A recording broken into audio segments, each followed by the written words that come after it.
Something I learned from my mom, who retired from playing professionally in an orchestra for 44 years, was pamper yourself with slow tempos. Toward the end of her career, or toward the end of her time in the orchestra, she would say that.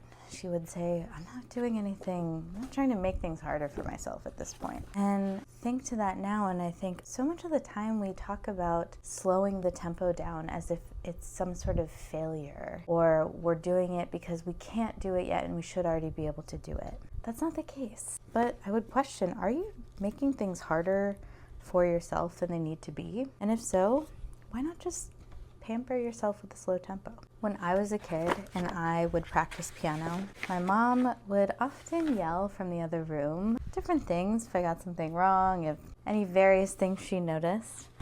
But she would also yell, Chels, slow it down.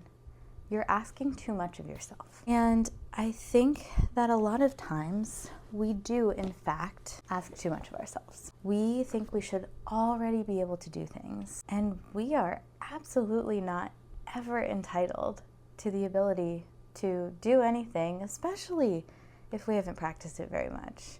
And I think that that's one of the things that gets stuck in our head for some reason. We try things over and over. We try a lot of different types of practice techniques and methods, and we think we should be able to do this by now. And that's one of the worst pieces of news I think we can get, is we're not entitled to results when we practice. No matter how correctly we practice, no matter how efficiently or effectively we practice, no matter what method we use, we're never entitled to results. And I think that there's something kind of cool about that, because when we do get them, it's so exciting. But I also think it helps us to be more patient when we remember that it literally takes as long as it takes, and it cannot take a second less than it takes to do what you have to do.